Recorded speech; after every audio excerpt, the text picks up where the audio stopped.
El 25 de agosto de 2003, un hombre buscaba comida para sus pájaros en un contenedor de basura. Pero lo que encontró fue la cabeza de una mujer. Junto a la cabeza había otras 6 bolsas que contenían el resto del cuerpo descuartizado. La primera incógnita por resolver era la identidad de la víctima.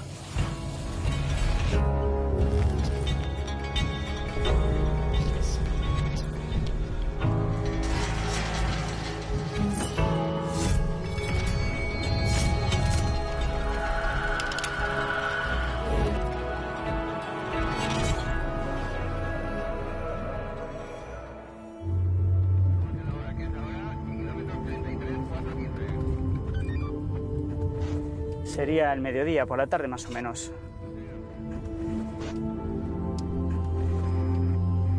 Cuando recibimos una llamada en la cual se nos informaba de que se había encontrado la cabeza de una mujer en un contenedor de basuras. Según las primeras informaciones que nos dieron, era de un hombre, un antiguo funcionario ya jubilado, que era mudo, y el hombre pues buscaba dentro de los contenedores de basura con la sorpresa de que en uno de ellos, al romper la bolsa, encontró la cara de una mujer.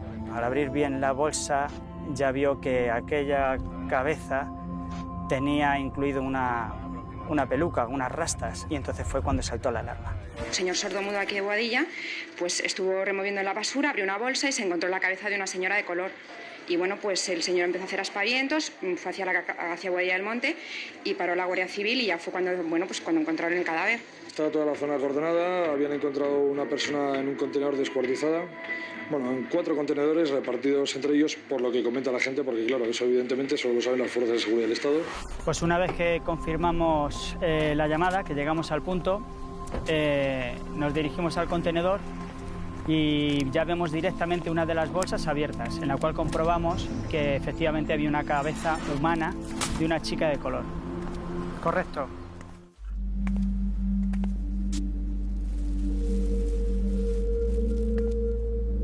Al vaciar los contenedores, los agentes encontraron varias bolsas en las que se repartía el cuerpo descuartizado de la víctima.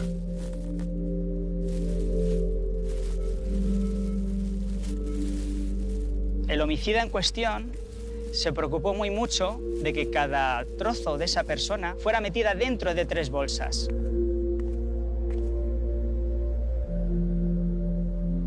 Abrías las 3 bolsas, te encontrabas la cabeza. Abrías las siguientes bolsas y de ellas, pues la escena era muy dantesca porque ibas encontrando pues los miembros amputados de esta persona, la cual íbamos recomponiendo igual que un puzzle, ¿no? Pues apareció en 3 contenedores, no había nada, estaba todo en uno. Se encontraron 7 u 8 bolsas y efectivamente se confirmó que la cabeza pertenecía a una mujer de raza negra joven, y en el resto de las bolsas pues se fue completando, digamos, se fue completando el puzzle. Ninguna de ellas por fuera mostraba ningún signo de sangre ni de nada, era totalmente impecable, estaba todo perfecto. Nos llamaba la atención cómo había realizado los cortes, o sea, todos estaban realizados por la parte de las articulaciones. Era muy llamativo, o sea, había sido muy meticuloso. Me llamó la atención el hecho de que el descuartizamiento había sido hecho con mucha precisión. Entonces, en esos casos, los médicos forenses siempre pensamos que si tenía algún conocimiento de anatomía, o bien médico o profesión sanitaria, o incluso un carnicero, pues también sabe perfectamente descuartizar, ¿no? La autopsia confirmó que se había utilizado un cuchillo para el descuartizamiento. Lo que estudiamos habitualmente es la sección del corte, o sea, el corte siempre en las partes blandas no, pero normalmente un hueso deja una mella, el instrumento cortante que nos permite cotejarlo con otros datos controles que tenemos, otros cortes controles, y nos permite determinar con qué herramienta se ha podido hacer. Cuando los investigadores atendieron a los cortes se dieron cuenta de que no se trataba de un principiante. Quien los había realizado sabía perfectamente cómo realizar esos trazos para que quedaran completamente limpios y que incluso no hubiera sangre. Y es entonces cuando se empieza a barajar la posibilidad de que se trate de un ritual. Ahora bien, la pregunta clave es: ¿quién realizó esos cortes y para qué? Encontramos otra pequeña bolsa aparte donde iba el bolso, que nos acercó a la posibilidad de que esta mujer trabajara en el mundo de la prostitución, puesto que en este pequeño bolso negro que encontramos exclusivamente había preservativos y toallitas higiénicas húmedas que ni siquiera iban empaquetadas, iban sueltas. El detalle del bolso es muy significativo, ¿no? Carecía de documentación, pero se apareció el bolso, un bolso negro pequeño, y tenía exclusivamente 5 preservativos y algunos pañuelos cleaner, que había mucha posibilidad de que fuera una chica que se dedicaba a la prostitución, como así fue a la postre. La aparición del bolso de la víctima en el interior de un contenedor de basura guiaría la intuición de los investigadores. Les llevaría hasta el ambiente marginal de la prostitución en la casa de campo que se había trasladado al Parque del Oeste. Allí comenzaría la investigación, interrogando a muchas de las compañeras de la víctima. Esa misma noche, la policía se traslada a las zonas de prostitución, intentando encontrar alguna pista que sirviera para identificar a la víctima. Lo que hicimos, dentro de lo que cabe, para que no fuera tan desagradable, es hacer una foto de la cara de esa persona, de la cabeza de esa persona. Le pusimos una sábana de tal manera como si estuviese arropada, o sea, que no diese la sensación en ningún momento de que era una cabeza que estaba separada del cuerpo. Lo fuimos enseñando en la zona por la que estaba, entonces Casa de Campo, Pintor Rosales, y no pudimos encontrar en esa misma noche absolutamente nada. El asesinato en sí y las propias circunstancias de las compañeras de la difunta indicaban que no era un asesinato convencional. La cuestión, llegados a este caso, era intentar romper ese cerco de silencio de las propias compañeras que parecían estar sometidas ante algo tan intangible como es el miedo, ante algo tan real como es el vudú. Dando por hecho esa premisa de que podía ser una prostituta, ahí solamente hay 2 caminos. Uno, el de su entorno, proxenetas, y otro el cliente. No hay más. Hay una serie de circunstancias que evidentemente nos invitan a dudar. El estado en el que se encuentra el cadáver, las diferentes situaciones a las que ha sido sometido, da la sensación de que estamos ante un claro proceso ritual. Tenemos que pensar que además la policía, cuando empieza a investigar este caso, se queda muy sorprendida, y es precisamente cuando abre esta vía del vudú, en el momento en que se dan cuenta de que en la ropa interior de alguna de las chicas hay, por ejemplo, conchas sujetas con imperdibles. Son métodos de protección. ¿De protección contra qué? Contra el vudú. Se dan cuenta de que en los alrededores donde ellas trabajan se encuentran pequeños muñecos también, fetiches de protección contra ese mal que se les pretende hacer. Por lo tanto, vemos que hay una evidencia de que de una forma u otra se llevó a cabo un ritual. La hipótesis del crimen ritual se ve reforzada por la brutalidad con que se ejecuta el asesinato. Detrás del mismo podrían estar las mafias nigerianas de la prostitución. Las mafias nigerianas, las subsaharianas, pero las nigerianas en concreto, quizás sean las más crueles, las más inhumanas y las más duras con sus víctimas. Si hablamos de las nigerianas, interviene esa violencia psíquica que podemos hablar que es el vudú, que es la magia negra, con la violencia física que las imponen. Incluso teníamos una bolsa en exclusiva donde iban las vísceras, los órganos internos de la víctima. Yo creo que la forma en la que fueron extraídas las vísceras, más que esconder la forma en la que se puede realizar un ritual no tiene por qué ser sangriento, puede ir de no ser sangriento a ser extremadamente sangriento. Pero en este caso yo creo que lo que pretendía era dar un escarmiento. Es decir, si en un momento determinado a alguna de las chicas que formaban parte de ese grupo, que en cierto modo habían sido aterrorizadas en un proceso de ritual vudú, pretendía hacer lo mismo, es decir, salirse de ese grupo, que sepas que esto es lo que te puede pasar. Por lo tanto, cuanto más salvaje sea la acción, mayor será el miedo. El vudú es un arma poderosísima, no de captación, ojo, sino de coacción. Es decir, son las 200 cadenas que llevan las mujeres subsaharianas, que cuando se les ve en la calle que están siendo prostituidas, todo el mundo dice, ¿por qué no corren? ¿Por qué no gritan? ¿Por qué no piden ayuda? Esas son las cadenas que no vemos. Los proxenetas de estas chicas no solo les retienen el pasaporte, sino que además parece que les retienen el alma. Hay una forma de dominar a la persona que yo creo que no se puede controlar, porque no consiste, como ocurre con muchas mafias, en dar palizas o en secuestrar. Es un dominio que se produce a distancia, con miles de kilómetros de distancia. Es el miedo, es el vudú en este caso, ¿no? Las redes de trata de blancas se sirven precisamente de algo tan intangible como es esta creencia y especialmente el terror que puede llegar a provocar en sus víctimas para controlarlas. En este caso en concreto tenemos la evidencia de que efectivamente estamos hablando de un ritual o de unos rituales vudú, pero evidentemente con una intención: controlar mediante el miedo. Llega el brujo, a esa mujer se le hace cortes por todo su cuerpo, se le obliga a comer el corazón de un pollo vivo, con las manos atadas, con la boca directamente, se le recoge muestras de menstruación, de cabello, de vello púbico y también de las personas que quieren, y con todo eso se construye ese atado que es un contrato que hará que esa mujer jamás lo incumpla. El ritual vudú, cuando se realiza en la tierra de la que salen estas chicas, es prácticamente un calco de lo que se suele hacer. Hoy en día incluso parece mentira que en pleno siglo XXI se sigan haciendo este tipo de cosas.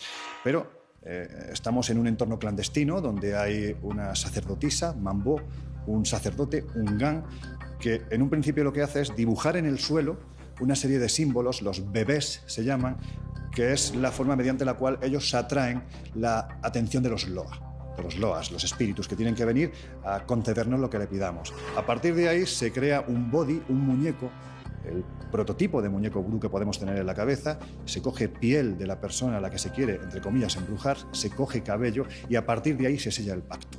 Evidentemente, cuando son enviadas a España, ese pacto hay que alimentarlo conforme van pasando los días, ¿no? Los años. Por lo tanto, son una sucesión de rituales que se siguen haciendo precisamente para continuar alimentando que la magia es efectiva, que como te salgas de esto, o tú o tu familia podéis morir, y sobre todo para que el miedo no se pierda.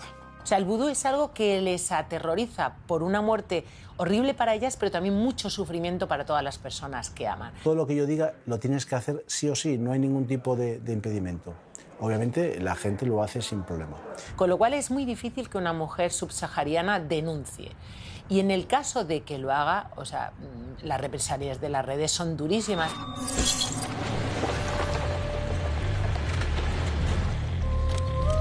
Tras varias visitas infructuosas a las áreas de prostitución, los investigadores piden ayuda a una de las ONGs que trabaja sobre el terreno. Solicitamos la colaboración de Médicos Sin Fronteras porque ellos en esa época pues, se dedicaban a repartir preservativos, había una campaña contra las enfermedades de transmisión sexual y tenían una serie de listas donde aparecían todas las chicas que ejercían la prostitución de diferentes razas, lugares, países, con el ánimo de que alguien echase de menos a esa muchacha. Al tercer día tuvimos la grata recompensa de que nos llamaron y que evidentemente existía una chica que faltaba ya desde hacía unos días y que otra mujer la había reconocido. El nombre de la desaparecida era Edith Napoleón. Si ella bajó a trabajar con normalidad y desaparece y ven cómo se va con un cliente, ahí hay una relativa normalidad. Le enseñamos la fotografía y evidentemente la reconoció. Eso es muy difícil, no quieren colaborar. Ellos, la policía en principio para allá, pues están en el otro lado, digamos en la vida cotidiana. Hasta que tú la convences que tú quieres ayudar, que no quieres que le vuelva a pasar a ninguna más. Muchas prostitutas que ejercen su trabajo bajo el yugo de proxenetas o de organizaciones criminales no les gusta tener trato con la policía. Suelen ser extranjeras y no ven en ellos a protectores, sino a posibles enemigos. De ahí que el hecho de que una de ellas llegara a denunciar la desaparición de su compañera y colaborara con la policía para desmantelar la red en la que estaba inmersa tiene muchísimo mérito, porque le suponía una confrontación directa con sus jefes. La mujer que reconoció a la víctima se llamaba Charity. Era su amiga y trabajaban juntas cada noche en el Parque del Oeste de Madrid. Charity vivía con Edith en un piso de los conocidos como pisos patera. Es decir, ahí habitaban 4 mujeres con 2 hombres, todos ellos africanos, en condiciones prácticamente infrahumanas. Cuando los investigadores acceden a este piso, lo que les llama la atención más allá de esas condiciones de vida que tiene esta gente son una serie de altares en los que aparecen elementos como plumas, vello púbico, velas. Da la sensación de que forman parte de un extraño ritual. La policía de Móstoles confirmó que Charity había puesto una denuncia por la desaparición de su amiga. Y Charity pasó a ser testigo protegido para que colaborase sin ningún temor en la investigación. Charity cuenta a los investigadores que la última vez que ve a Edith es en torno a las 2 de la mañana. La ha visto subirse a un vehículo de un cliente habitual. Ella le conoce bien. Hacía meses también le prestó un servicio. Esa mujer era Charity. Esa fue nuestra gran amiga Charity. Ella fue la que confirmó que de forma habitual practicaba la prostitución en la avenida del Paseo de Camões y efectivamente colaboró desde el principio. Decía que era de Sierra Leona, si no quiero recordar mal, aunque tampoco podrías hacer mucho caso a ella, porque viajaban de Sierra Leona, de Nigeria, y luego solían decir a otros países para intentar buscar asilo político. Se dicen que son de Nigeria. Nigeria es un país estable, dentro de lo que cabe es un país estable, con un gobierno democrático. ¿Dónde van? Sierra Leona o países con conflictos bélicos donde no pueden ser expulsados. Nos explicó que ella, en su día, ya había estado con la última persona que se vio con esta chica, con Napoleón. A pesar de que lo conocían como un cliente habitual, Charity actuó como cumple el protocolo entre ellas. Apuntó la matrícula de aquel cliente. Estas mujeres tienen la costumbre de que, como trabajan en la calle y están desprotegidas totalmente, cuando algún cliente se monta en el coche, ellas, por precaución, siempre suelen anotar la matrícula completa del vehículo, matrícula y modelo. En este caso, como el cliente en cuestión ya era conocido, parte de esas matrículas se había perdido y nos quedaba la numeración y una letra apenas. El modelo del coche era un Ford Focus, matrícula 9156B. Las dos últimas letras no las pudo apuntar. Sí, había apuntado la matrícula con buena intención, pero que cuando uno aporta una matrícula, si no la aportas completa, cada error que tengas ahí te puede suponer 10.000 números, 10.000 coches. Es decir, aportó los 4 números, la primera letra, lo que ella pensó que era la primera letra, que a la postre era errónea. Fue un trabajo muy tedioso, puesto que nos salían cientos de vehículos, por no decir miles de vehículos, los cuales coinciden la numeración con la marca. Charity había estado un año antes con ese hombre, por lo cual toda nuestra investigación en ese momento nos dio un vuelco y nos centramos en ella. No había llegado a estar en su casa, pero sí había estado en el garaje de su casa.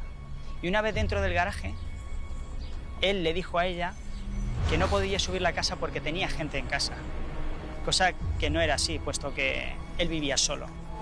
Ese día pensamos que Charity salvó la vida.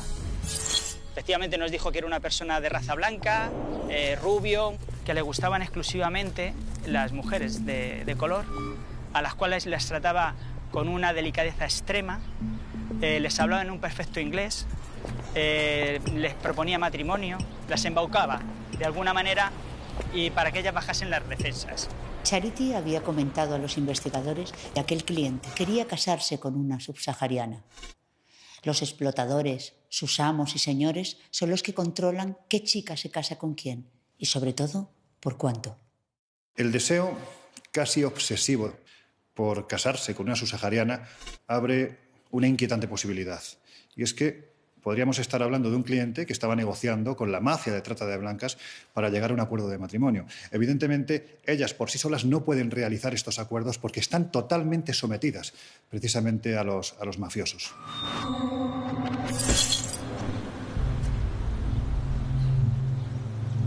Faith es una de esas mujeres que ha sido víctima de trata. Faith, como Edith y como Charity, llegó a Europa bajo el control de los traficantes nigerianos y fue explotada hasta que tuvo las agallas de enfrentarse a la mafia y liberarse de sus cadenas. Su historia comienza en el 2005, cuando su hermana la entrega a los traficantes.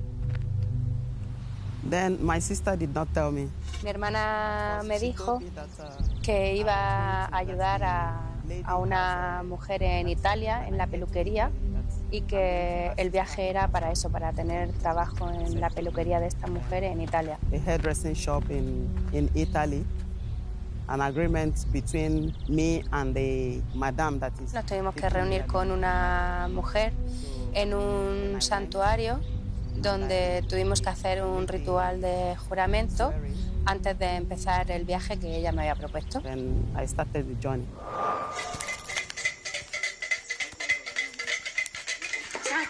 En esta casa están preparando un rito vudú. Es un rito para poseer a las prostitutas. En el santuario cogían sangre de mi parte íntima y pelo de mi pubis y hacían un ritual que no sé muy bien en qué consiste. Para ellos forma parte de su religión, de su cultura. Ese contrato consiste en una noche, bueno, pues con su familia, con sus vecinos, con amigos, porque están felices. Ella es la elegida. Cuando a una mujer le hacen el yuyu, es como si firmara un pacto con el diablo. Tendrá que trabajar de prostituta para la Madame, para la mafia, en Europa, durante 2 años. Con pelo de mi pubis se hacía un juramento en el que yo tenía que cumplir, realizar el pago, que en aquel momento me dijeron que eran 45.000 euros, que tampoco sabía lo que era porque no sabía lo que era un euro, pero sabía que tenía que pagar y que si no pagaba me podía pasar algo. El brujo está poseído. Le preguntamos qué le pasaría a una prostituta si incumpliera el yuyu. Es explícito. Le pasaría lo mismo que a la gallina. No podemos imaginar que una mujer de repente se levanta en una mañana y dice: uy, voy a irme a ejercer de puta a España, a Europa. Y se cogen un atillo y se ponen a caminar. Eso no existe. Hay una captación endémica, es decir, redes muy bien organizadas que están captando constantemente allí. Sabe que la organización te va a llevar a Europa, pero tienes que pagar esta deuda, una deuda aproximadamente entre 55 y 60.000 euros. Cuando llega a España, su deuda es en torno a los 40, 50, 60.000 euros. Esas mujeres nunca jamás van a poder pagar esa deuda. Tienen que cruzar innumerables fronteras, innumerables controles que les impiden el paso. ¿Y cómo van a pasar estas mujeres? Pues sencillamente obligándolas a ejercer la prostitución con ellos, es decir, siendo obligadas a ser violadas por estos controladores de rutas. El camino fue difícil para mí y una chica que iba conmigo porque el guía que nos llevaba siempre quería abusar de nosotras. Después de un tiempo y de querer seguir abusando de mí y yo no querer, dijo que llamaría a otros hombres que él conocía para que hicieran conmigo lo que quisieran. Me cogieran, me ataran, me pegaran, hasta que me desmayé y no sé lo que hicieron conmigo.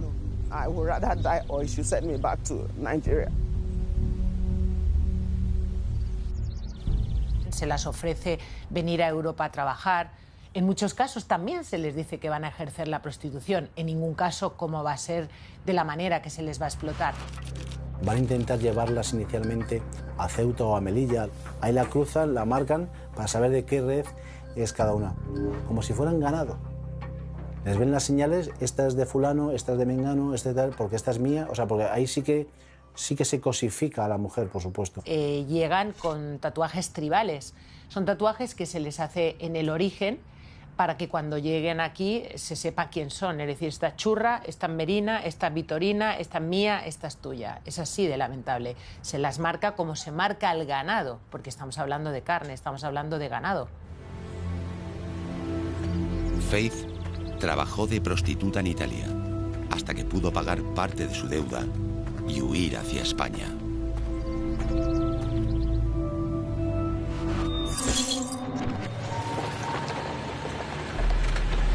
Charity decidió colaborar con la policía para encontrar al asesino de su amiga Edith, y eso la colocaba automáticamente en situación de peligro de muerte. El siguiente paso de la investigación era que Charity pudiese localizar la puerta de la casa en la que estuvo con ese cliente con el que se fue Edith la noche de su desaparición.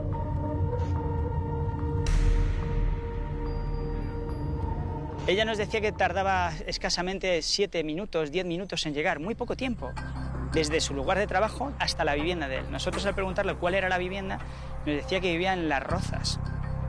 Entonces nosotros lo que hicimos es hacer ese itinerario en la misma franja horaria en lo que más o menos se le vio a ella con vida por última vez.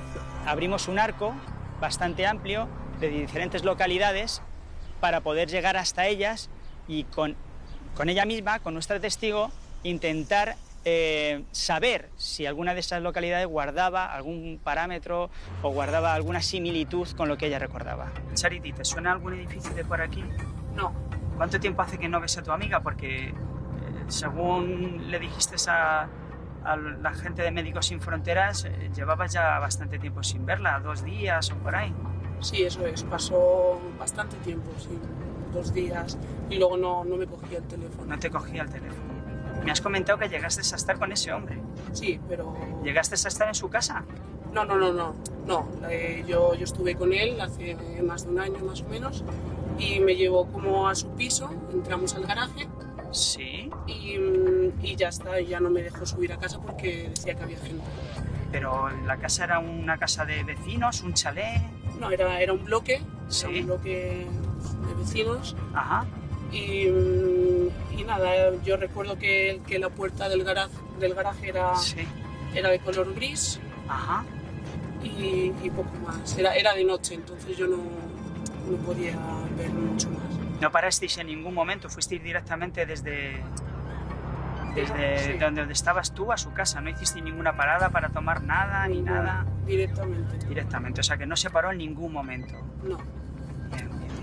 Habíamos hecho el recorrido de casi todas las poblaciones. Estaba ya atardeciendo y habíamos dejado como última población esta. Pensábamos que el cadáver, pues si nos comentaban que había sido en Las Rozas, pues alguien lo había trasladado hasta aquí por proximidad, por las carreteras y por todo esto. Y al entrar en Boadilla, nuestra sorpresa fue cuando, sin mediar palabra, ella dijo: aquí es. Aquí, justamente ahí, vive ahí. ¿Seguro? Sí, segurísimo. Mi compañero y yo nos quedamos mirándonos, ¿no? Diciendo: ¿aquí? Si esto no es Las Rozas. Lo que hicieron los investigadores fue tratar de confundir a Charity. Recorrieron las calles por varios sitios y ella siempre dio con el lugar donde presuntamente habían ocurrido los hechos. Lo que hicimos para no dar importancia en este sentido fue recorrer las calles, entrar por sentidos diferentes para ver si ella podía llevarle a error esa identificación de ese lugar. Pero en ningún momento le llevó a error, en ningún momento. Siempre señalaba el mismo portal, siempre por donde entrases, por la izquierda, por la derecha, de frente. Aquí, vive aquí. ¿Aquí? Sí. Vive aquí, en ese portal de ahí. ¿Seguro que es así, Charity? Estoy segura, me acuerdo perfecto. Incluso esperamos tiempo suficiente para que se hiciera de noche, para que le pudiera confundir. Ella seguía marcando la misma vivienda. El siguiente paso es una investigación pura y dura, saber quién vivía en esa casa. La policía investiga si algún vecino tiene un vehículo como el que había descrito Charity, pero no era así. El coche no estaba allí. Estuvimos mirando por si alguien había vivido, si había alguien que hubiera visto ese coche alguna vez ahí, pero nadie. Estamos hablando de un bloque relativamente pequeño, con muy poca gente, y que nada más que va a dormir. O sea, la relación vecinal era muy pobre. Una vez que comprobaron que el vehículo no se encontraba en la casa, hicieron las gestiones oportunas para averiguar quién vivía en el edificio. Con estos datos montaron un archivo fotográfico partiendo de la base que tiene la Policía Nacional del DNI. Una vez elaborado, se lo mostraron a Charity en busca de la identificación de aquel cliente. Siguiente paso. Una vez que sabemos ya que ese vehículo ahí no está, procedemos pues a ver físicamente quién son las personas que viven ahí. Llegamos a casa de Charity, le plantamos aquella cantidad grande de fotografías y nuestra sorpresa fue cuando nos señaló a una persona.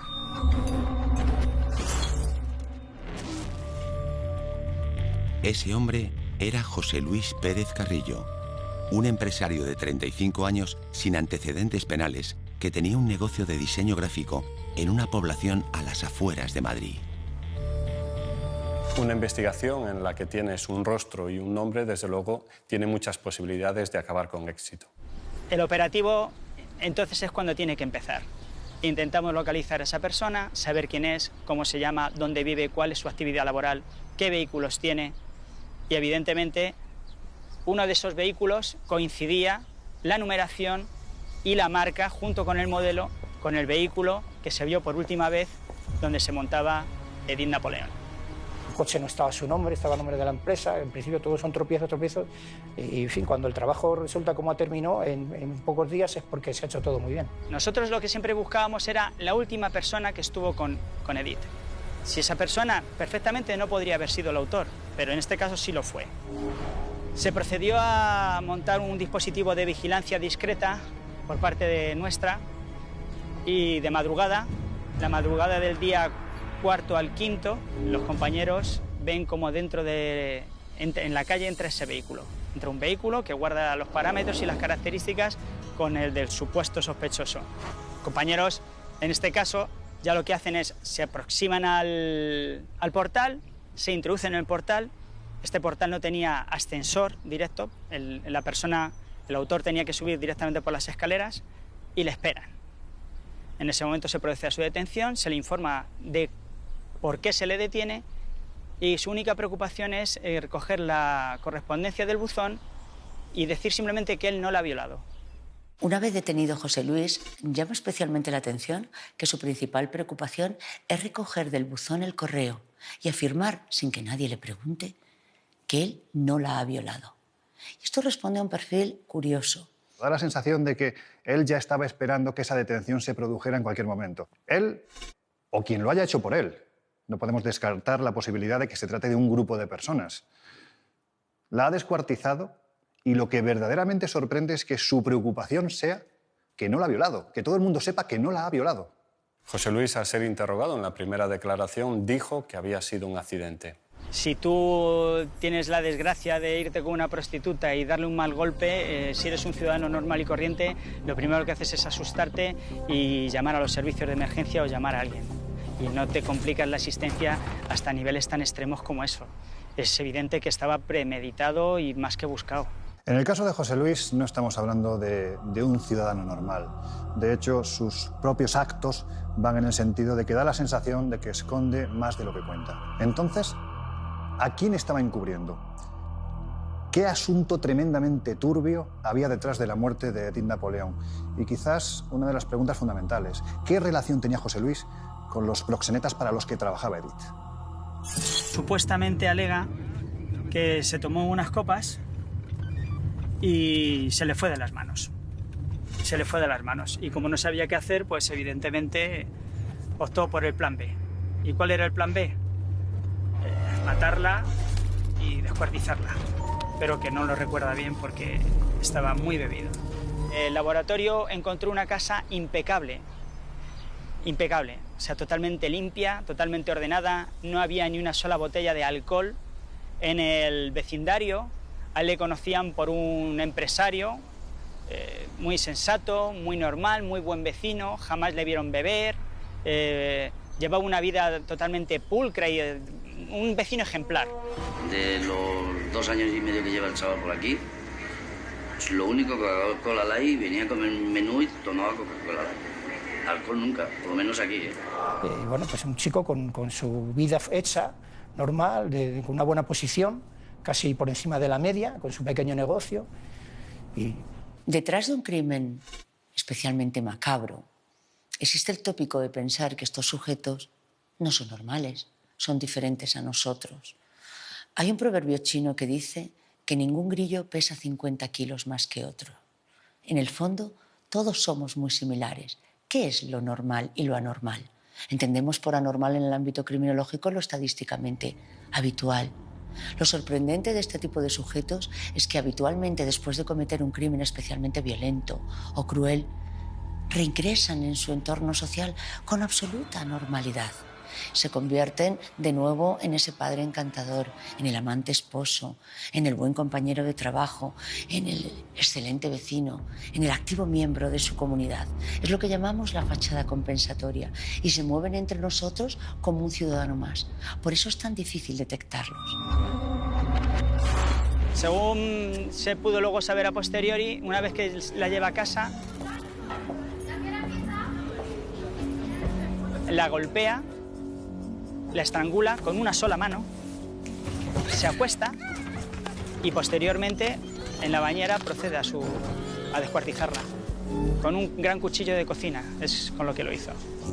Parece que la estranguló a mano. Él se sorprendió de lo que había pasado. Claro, vino la otra parte en la cual ya no hay alcohol y viene la fase tan difícil que es como deshacerse de un cadáver. Deshacerse del cadáver es probablemente una de las partes más complicadas de un asesinato. Cuando el agresor se deshace de la víctima en un entorno boscoso, puede resultar más o menos complejo. Pero cuando tiene que hacerlo en un entorno urbano, sacar un cuerpo de un edificio, obviamente si está solo, necesita reducir las dimensiones del mismo. Para ello es necesario mutilarlo, descuartizarlo. La criminología nos dice que no existe el crimen perfecto, porque siempre queda algo, por pequeño que sea, que acaba llevando a la pista y acaba llevando finalmente a aquel que ha cometido el acto. Claro, cuando uno comete un crimen, normalmente no lo hace de forma calculada, normalmente lo hace en un estado de enajenación. Por eso, cuando estamos ante un crimen de estas características, lo difícil no es el asesinato, lo difícil es cómo deshacerte después del cuerpo. Hay que saber dónde están las inserciones, dónde están las articulaciones, para que sea una labor menos engorrosa. Pero es que luego hay que empaquetarlo, limpiar el escenario y conseguir sacarlo fuera, en este caso, del edificio, sin ser visto. Llamó a la empleada de hogar, le dijo que no volviera, que en fin, pues le puso la justificación que fuera y efectivamente no fue, necesitaba tiempo. Aparentemente el que entrara al piso y lo viera estaba impoluto.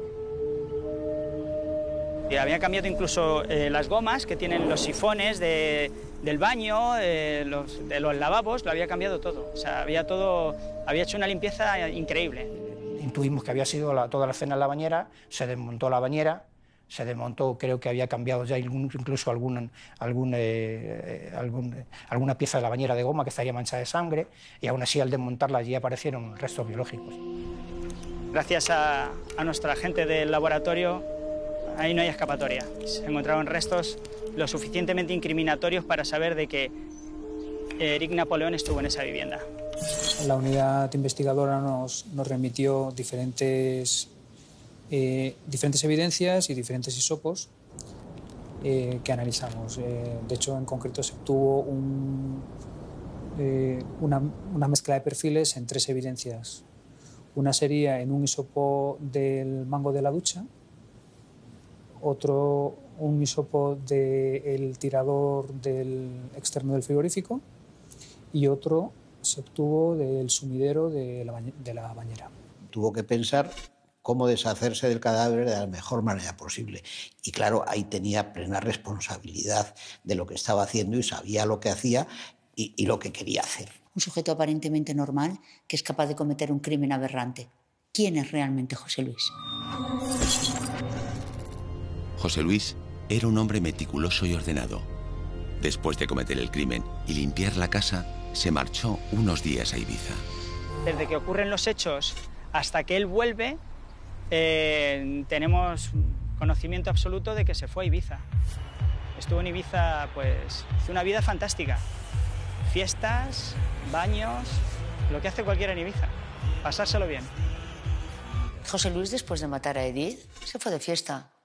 Encontraron en la guantera de su vehículo fotografías que así lo demostraban. Es más, se fue a Ibiza de vacaciones, a las playas, a las discotecas. Y uno se pregunta, ¿cómo es posible que después de cometer un crimen tan dantesco, de descuartizar el cuerpo de alguien, de tirar trozos humanos en bolsas de basura a un contenedor, tengas capacidad para divertirte, irte de vacaciones? Lo llamamos disociación. El sujeto es capaz de alejarse completamente del acto criminal. Se distancia personal y emocionalmente. El 30 de agosto de 2003, el acusado fue puesto a disposición judicial por la Guardia Civil en Móstoles. Confesó el asesinato, afirmando no recordar lo que había pasado. José Luis Pérez Carrillo fue juzgado y condenado a 15 años de prisión por el asesinato de Edith Napoleón. Desde entonces, ha estado recluido en la cárcel de Soto del Real, una población cercana a Madrid. Como atenuante a la condena, se tuvo en cuenta que José Luis depositó 60.101,21 euros como indemnización a la familia. No es nada extraño que un acusado consigne la indemnización antes del juicio. Pretende beneficiarse del atenuante de reparación del daño. En juicios como estos generalmente suele haber, vamos a decirlo así, puntos ciegos, que sorprende que no se analicen. Por ejemplo, no se barajó la posibilidad de que ese crimen lo hubiera cometido José Luis con más personas, o bien inductores o bien gente que había participado literalmente en este asesinato. Todos los casos de prostitución son muy difíciles de investigar, son complicadísimos, porque no tienen un arraigo, no tienen una pareja, no tienen una familia, no son crímenes pasionales, no son violencia de género. José Luis estaba en la cárcel, pero quedaban por encontrar los destinatarios de los 60.000 euros.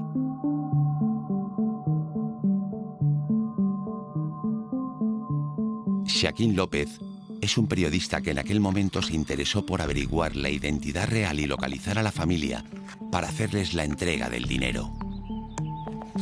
Edith no era de Sierra Leona, sino nigeriana, y no se llamaba Edith Napoleón. Ese era su apodo profesional. Tengo contactos en Nigeria, en el poblado de donde había salido Edith. Entonces tú vas a ese poblado y te vas a encontrar con muchas familias que han enviado a alguna hija de 15, 18, 20, 22 años a Europa a prostituirse. Y de estas familias, que puede haber 20, 50 o 100, te vas a encontrar con más de una que no sabe nada de su hija en los últimos 15 o 20 años. Si tú llegas allí diciendo Edith Napoleón, la han asesinado, pues puede ser mi hija.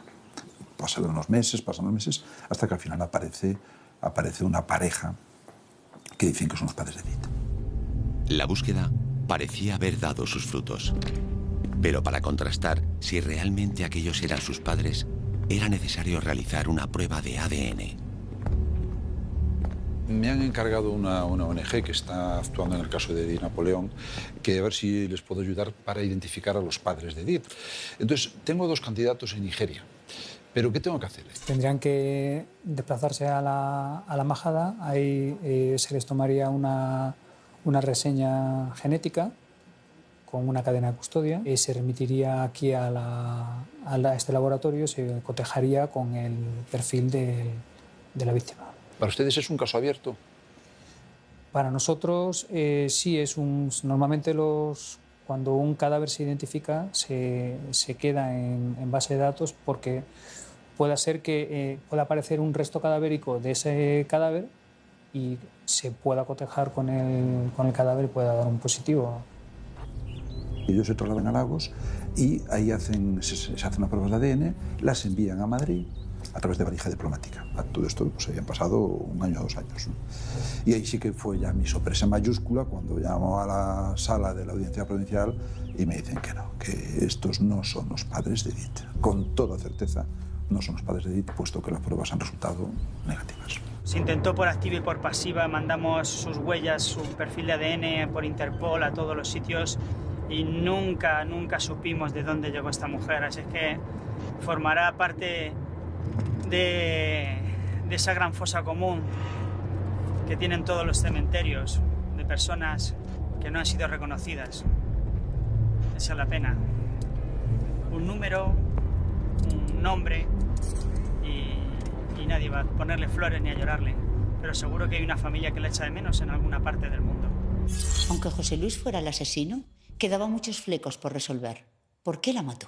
Y cabe preguntarse, ¿puede alguien convertirse de la noche a la mañana en un monstruo capaz de matar a una mujer, descuartizarla y esparcir sus restos por contenedores de basura? Pero hay que tener una frialdad brutal y un menosprecio hacia la vida terrible para hacer lo que él hizo. ¿Qué es lo que puede ocurrir para para que una persona aparentemente normal tenga ese tipo de comportamientos tan violentos y tan asociales. En la mente de una persona que comete un acto tan brutal, no sabe uno qué es lo que piensa, qué es lo que se le pasa por la mente en ese momento. Porque a día de hoy todos tenemos un demonio dentro, hay una parte oscura. Cualquier persona puede cometer una atrocidad, cualquier persona, y no necesariamente tiene que tener antecedentes para hacerlo. La verdad es que no he sido capaz en toda mi vida profesional de llegar a entender bien lo que pasa por la mente de la persona que comete un delito de este tipo. Edith es una víctima del misterio partiendo de la idea de que ni tan siquiera sabemos cómo se llamaba. Y lo que sí está claro es que el asesino confeso saldrá y además recuperará esa indemnización. Y es curioso ver cómo a lo largo de esta investigación y a lo largo de este proceso judicial no se contempla algo tan intangible pero tan real dentro de este caso como es el vudú.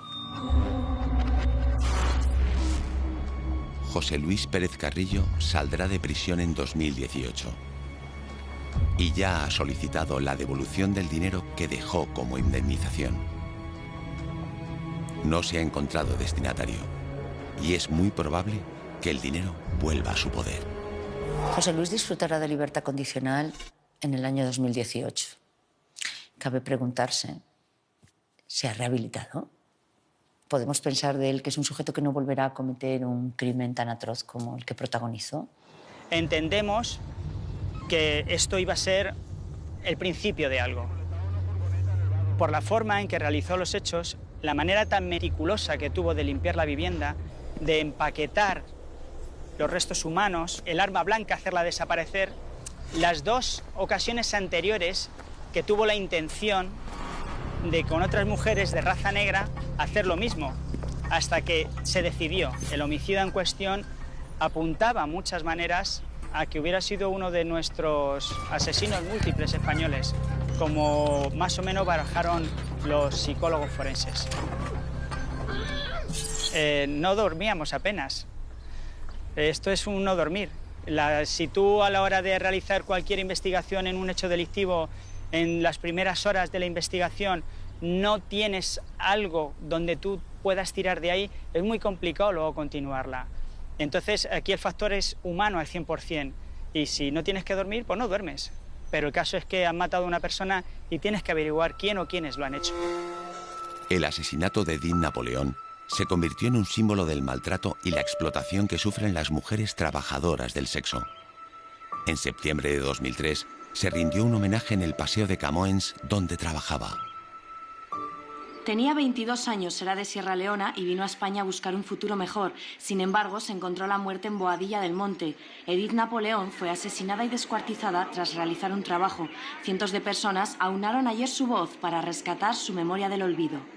Nosotras queremos reivindicar con este acto la dignidad no solamente de Edith, sino de todas las trabajadoras sexuales y reclamar que se les escuche, que se les tenga en cuenta y que son trabajadoras que deberían de tener reconocido legalmente sus derechos como otros trabajadores. Lo paradójico es que precisamente haya esa indemnización en una forma de un cheque, en una caja fuerte de un juzgado de Madrid, porque eso no es lo habitual.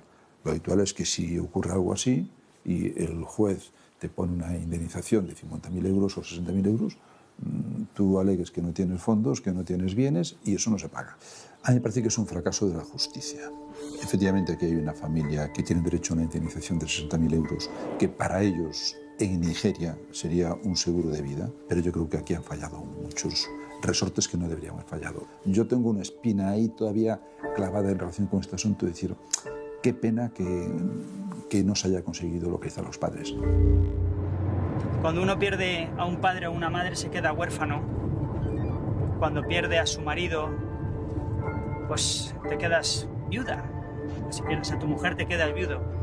Pero hay una palabra en el diccionario que no existe y es cuando pierdes a un hijo. Eso habría que preguntárselo a los padres que pierden hijos a causa de cosas de este tipo. ¿Qué palabra hay en el diccionario? Una palabra que no existe.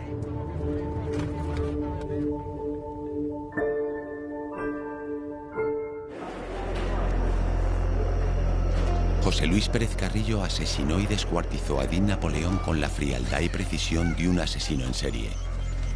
No sabemos si lo hizo solo o en complicidad con los proxenetas para los que trabajaba Edith. De lo que sí estamos seguros es de que José Luis quedará libre este año y que lo hará recuperando los 60.000 euros de la fianza.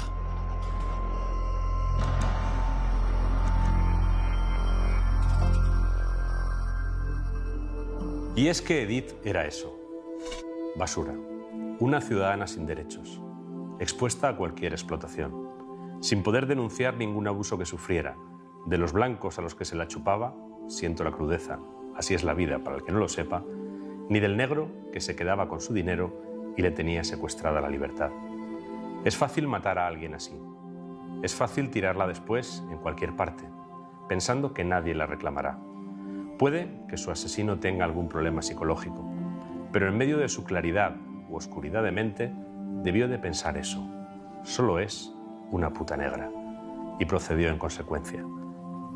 Saben que su víctima es más débil que otras.